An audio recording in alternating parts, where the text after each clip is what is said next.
يا أيها الذين آمنوا إذا قمتم إلى الصلاة فاغسلوا وجوهكم وأيديكم إلى المرافق وامسحوا برؤوسكم وأرجلكم إلى الكعبين. ایمان والو، جب نماز کے لیے اٹھو تو پہلے اپنے چہروں کو اور کونیوں تک اپنے ہاتھوں کو دھو اور اپنے سر اور گٹے تک پیروں کا مسح کرو.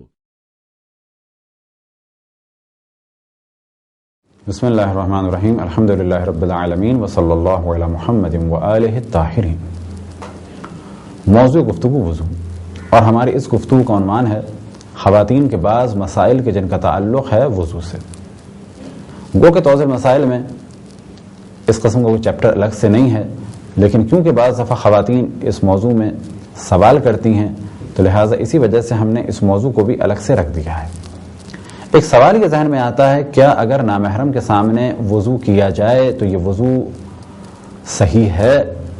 تو جواب یہ ہے کہ اگر نامحرم کے سامنے وضو کیا جائے تو سوال یہ پیدا ہوتا ہے کہ فقط نامحرم کے سامنے ہیں یا نامحرم کے سامنے بے پردگی بھی ہو رہی ہے.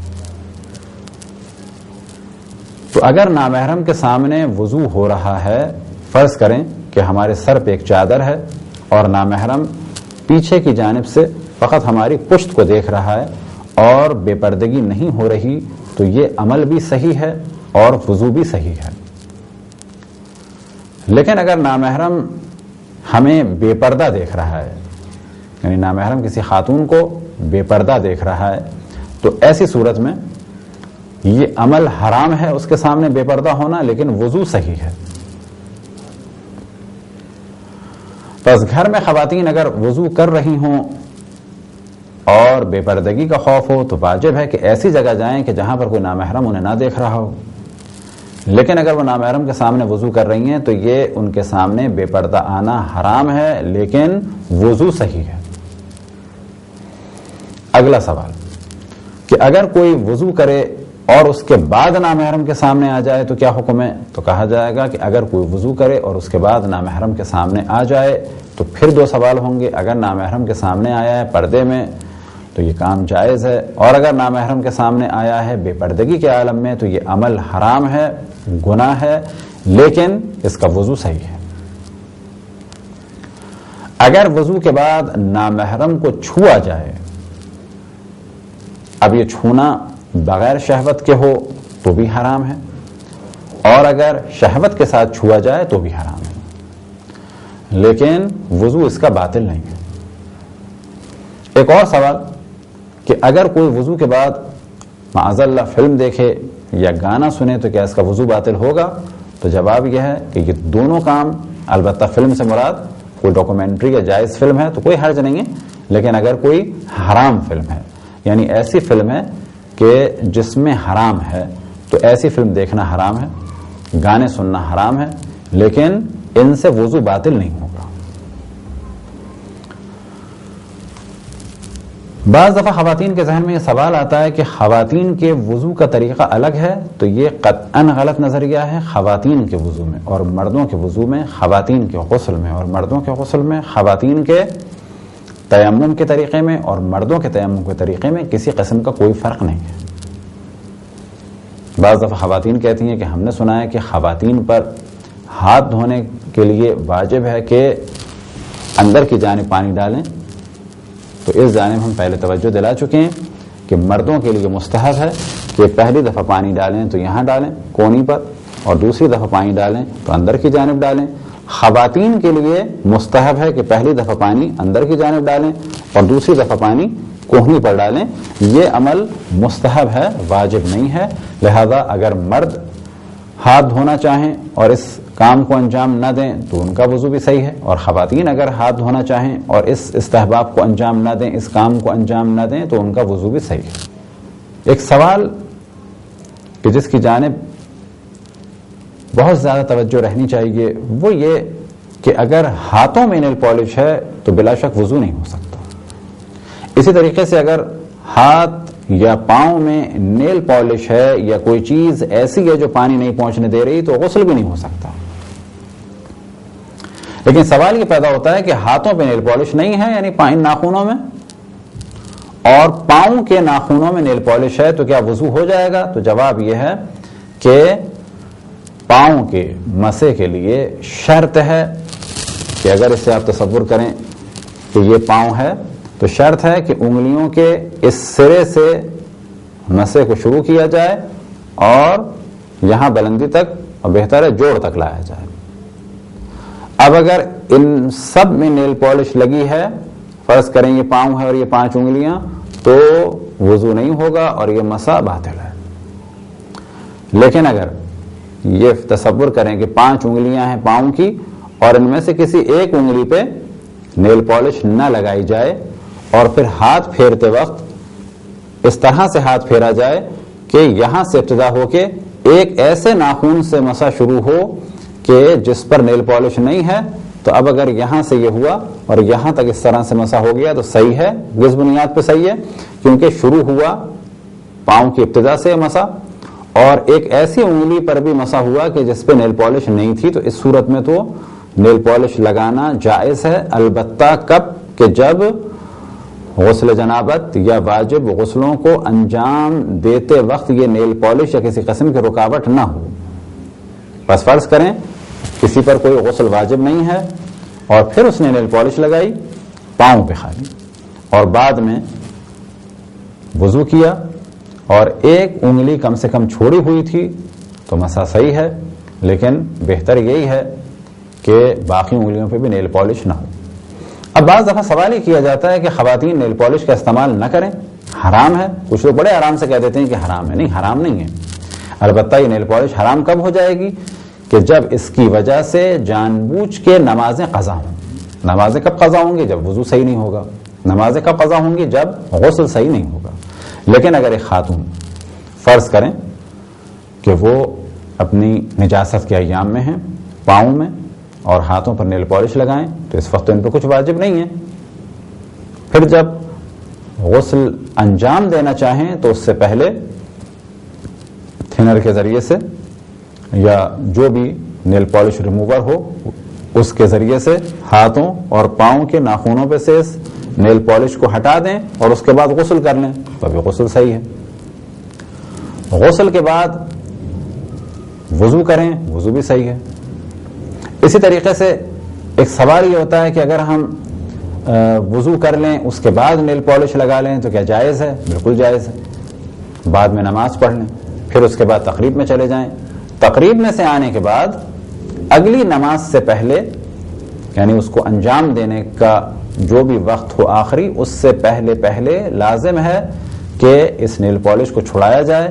یعنی اگر غسل انجام دینا ہے تو بلا شک ہاتھوں اور پاؤں دونوں کے ناخنوں سے اس نیل پالش کو چھڑایا جائے، اور اگر وضو انجام دینا ہے تو دونوں ہاتھ سے نیل پالش کو یعنی ناخنوں سے چھڑایا جائے، اور اسی طریقے سے کم ایک پاؤں کے ناخن سے نیل پالش کو چھڑایا جائے۔ یہی سوال بعض دفعہ آتا ہے اور کچھ لوگ پریشان ہوتے ہیں دلہن بنانے کے لیے جو پرابلمز ہوتے ہیں تو اس میں کیا کریں؟ تو ایک پرابلم یہ آتا ہے کہ جی دلہن عام طور پہ بنائی جاتی ہے مغرب سے پہلے، ان کا کام شروع ہوتا ہے اور مغرب کے بعد تک وہ فائنل ہوتا ہے، اور اس وقت ہم وضو کرائیں تو پورا میک اپ ختم ہو جائے گا۔ تو پہلی چیز یاد رکھیں کہ بہت سارے دنیا میں بیوٹی پارلرز ہیں، ایسی جگہ اپائنٹمنٹ لیں کہ جہاں پر نماز قضا ہونے کا خطرہ نہ ہو۔ لہذا اگر نماز کسی علاقے میں ہو رہی ہے شام کے 7 بجے، وقت ہے مغرب کی نماز کا، اور اپائنٹمنٹ ہے آپ کا 6 بجے سے، تو آپ کے لیے قطعاً جائز تھا کہ آپ پہلے وضو کریں اور اس کے بعد وہ کام ہوتے رہیں کہ جو 6 بجے شروع ہو گئے، اس کے بعد جب 7 بجے اور مغرب کا وقت ہو گیا ہے تو آپ نماز پڑھیں پہلے، اور نماز کے بعد باقی کام انجام دیں۔ اور اب اگر وضو ٹوٹ بھی جائے تو کوئی حرج نہیں ہے، کیونکہ مغرب اور عشاء کی نماز آپ نے پڑھ لی ہے۔ اب آپ پر وضو واجب ہوگا فجر کی نماز کے لیے۔ اس وقت آپ پر واجب ہوگا کہ ہر اس چیز کو چھڑائیں کہ جو پانی پہنچنے میں مانع ہو، چاہے وہ نیل پالش ہو اور چاہے وہ میک اپ کی کوئی اور چیز ہو۔ وضوئی کے مسئلے میں ایک سوال خواتین کا آتا ہے، وہ ہے مہندی کے بارے میں۔ اگر مہندی اوریجنل مہندی ہے پتوں والی تو وہ رکاوٹ نہیں بنتی اور وہ جائز ہے اس کا استعمال۔ البتہ پردے کے اعتبار سے کیا حکم ہے وہ بحث آئے گی پردے میں، کیونکہ اگر ہاتھوں پہ زینت ہے تو اس کو چھپانا ہوگا، لیکن مہندی کے بارے میں ایک استثنا ہے۔ اسی طریقے سے اگر نیل پالش لگی ہے تو ان ہاتھوں کے ان حصوں کو چھپانا ہوگا، یا گلوز پہنے جائیں یا کم سے کم ہاتھوں کو اس طرح سے کور کیا جائے، کیونکہ اگر زینت ہے تو پھر زینت والے حصے کو چھپانا ہے۔ چہرے کے بارے میں بھی توجہ رہے کہ اگر چہرے پر زینت ہے تو جس حصے پہ زینت ہے اس کا چھپانا واجب ہے، اور باقی مسائل آپ سوال کریں جن کی آپ تقلید میں ہیں، کیونکہ اکثر مراجع فرماتے ہیں کہ چہرے کا چھپانا احتیاط واجب ہے۔ بلا شک بہتر ہے کہ چہرے کو چھپایا جائے۔ بہت زیادہ سوال ہوتا ہے کون مہندی کے بارے میں، اور ہمارے پاس بھی بہت فون آتے ہیں کون مہندی استعمال کرنا جائز ہے یا حرام ہے۔ تو پہلا مسئلہ یاد رکھیں کہ استعمال کرنا تو جائز ہے، چاہے وہ کسی قسم کی بھی ہو، لیکن ہاں وضو سے پہلے یہ دیکھنا ہوگا کہ یہ پانی پہنچنے میں رکاوٹ بن رہی ہے یا نہیں بن رہی۔ اب اگر رکاوٹ بن رہی ہے تو اس کو چھڑانا ہوگا، اور اگر رکاوٹ نہیں بن رہی ہے، ایک اوریجنل مہندی ہے کہ جیسے عام طور پہ ہوتی ہیں، تو اس ڈیزائن سے کوئی فرق نہیں پڑتا اور پانی پہنچ جائے گا۔ لیکن کون مہندی میں ایک پرابلم دیکھنے میں آیا ہے، اور وہ پرابلم یہ ہے کہ کون مہندی میں کچھ سریش وغیرہ اور بعض کیمیکل ملائے جاتے ہیں کہ جن کے بعد ہاتھ میں ایک لیئر بن جاتی ہے۔ اب اگر یہ لیئر اوپر سے بن گئی ہے ایک پلاسٹک ٹائپ کی تو اس کو چھڑانا ہوگا، کیونکہ یہ پانی پہنچنے میں رکاوٹ بن رہی ہے۔ اب کون سی کون مہندی صحیح ہے کون سی کون مہندی غلط ہے، یہ دار و مدار ہے خود آپ پر کہ آپ یہ دیکھیں کہ کون سی کون مہندی پانی پہنچنے میں رکاوٹ کا سبب بن رہی ہے اور کون سی کون مہندی پانی پہنچنے میں رکاوٹ کا سبب نہیں بن رہی ہے۔ ہم یہاں سے بیٹھ کے صرف اتنا بتا سکتے ہیں کہ وہ کون مہندی جو رکاوٹ بنتی ہے اس کا استعمال صحیح نہیں ہے اور وضو باطل ہوگا، اور وہ کون مہندی کہ جو پانی پہنچنے میں رکاوٹ نہیں بنتی اس کے بعد وضو کیا جا سکتا ہے۔ البتہ بعض خواتین کی رائے یہ ہے کہ کون مہندی کے بعد جو اس طرح سے ایک لیئر نکل رہی ہوتی ہے وہ لیئر الگ سے کسی چیز کی نہیں ہے، بلکہ کون مہندی میں ایسا کیمیکل ہوتا ہے جو کھال اکھڑ رہی ہوتی ہے۔ اب یہاں پر خود ایک نیا سوال اٹھے گا، اور اس کا بھی دار و مدار آپ ہی پر ہے کہ آپ کو یقین ہونا چاہیے کہ یہ اوپر سے لیئر ہے سریش وغیرہ کی تو اس کا مطلب ہے پانی نہیں پہنچ رہا، اور اگر یہ کھال اکھڑ رہی ہے تو اس کا مطلب ہے کہ پانی پہنچ رہا تھا۔ ایک ایسا کیمیکل ہے جو کھال اکھڑ رہی ہے، بس کھال اکھاڑنا واجب نہیں ہے۔ یہاں پر ہم بعض دفعہ مشورہ دیتے ہیں خواتین کو کہ کیونکہ کون مہندی میں بہت زیادہ پرابلم ہے، بعض خواتین جرت کریں کون مہندی بنانے کا طریقہ سیکھیں اور اس کو ثواب کے اعتبار سے یا پھر بزنس کے اعتبار سے اپنائیں، تاکہ جن کو استعمال کرنا ہو ان کے لیے وضو میں پرابلم نہ ہو، یا یہ کہ جائیں اور جانے کے بعد دیکھیں کون مہندی کیسے بنتی ہے، مختلف رسالوں میں مختلف جگہوں پہ جا کے اس کے اجزاء کو دیکھیں اور اس کے بعد یقین حاصل کریں۔ البتہ اگر کون مہندی کسی نے لگا بھی لی تو اس کو چھڑانا اتنا مشکل کام نہیں ہے، تھوڑا سا تھنر یا اس قسم کی بعض چیزوں سے اگر اس کو رب کیا جائے تو وہ چھوٹ بھی سکتی ہے۔ اسی طریقے سے اگر سرف وغیرہ یا کوئی صابن استعمال کیا جائے، شیمپو استعمال کیا جائے اور تھوڑی دیر سے کسی کاٹن کے کپڑے سے آہستہ آہستہ اس طرح سے ملا جائے، البتہ ایسے بھی ملنا نہیں کہ ہاتھ چھل جائیں، لیکن اگر تدریجاً 10-15 منٹ ملا جائے تو جس قسم کی کون مہندی ہو اس کی لیئر تو ختم ہو جاتی ہے۔ اب آخر میں ایک واقعہ بھی آپ کو بتاتے چلیں کہ ایک دفعہ ایک خاتون سے جب انہوں نے مسئلہ پوچھا تو ہم نے جواب دیا، اور مسئلہ یہی تھا کہ نیل پالش کے بعد وضو ہو سکتا ہے، تو ہم نے جواب دیا کہ وضو نہیں ہو سکتا، نماز باطل ہے۔ تو بعد میں انہوں نے جواب دیا کہ اللہ مالک ہے، اللہ رحمان و رحیم ہے، اور یہ کہہ کے وہ اسی عالم میں انہوں نے باقی نمازیں بھی پڑھی۔ تو اس ذہن توجہ رہے کہ اللہ سبحانہ و تعالی بلا شک رحمان ہے، لیکن جب تک امکان ہے اس وقت تک احکام پر عمل کرنا ہے، اور اگر امکان نہ ہو تو بلا شک اللہ رحمان و رحیم ہے اور معاف کر دے گا۔ لیکن جان بوجھ کے اللہ سبحانہ و تعالی کے حکم کو زیر پا لایا جائے، اسے روندا جائے تو یہ قطعاً گناہ ہے، اور تدریجاً انسان کا دل سخت ہوتا چلا جائے گا۔ لہذا ہم خواتین سے عام طور پہ لیکچرز میں کہتے ہیں کہ جب ایک نیل پالش کا کلر آپ کے سوٹ کے مطابق نہ ہو تو آپ جب اس نیل پالش کو چھڑانے کے لیے جا بھی سکتی ہیں اور کسی کو بھیج بھی سکتی ہیں اور زحمت بھی اٹھا سکتی ہیں فقط میچنگ کے لیے اس نیل پالش کو چھڑانے کے لیے اور تھنر منگانے کے لیے سب کچھ کر سکتی ہیں، تو اگر نماز قضا ہو رہی ہو تو اللہ سبحانہ و تعالیٰ کے حکم پر عمل کرنے کے لیے بھی اب بھی کسی کو بھیجا جا سکتا ہے، اور آپ بھی جا سکتی ہیں، اور پیسہ بھی خرچ ہو سکتا ہے تھنر یا نیل پالش ریموور کے لیے۔ خداوند تبارک و تعالیٰ سے دعا ہے کہ ہم سب کو تعلیمات قرآن اور تعلیمات محمد وآل محمد پہ چلنے کی توفیق عطا فرمائے۔ وصلی اللہ علی محمد وآلہ الطاہرین۔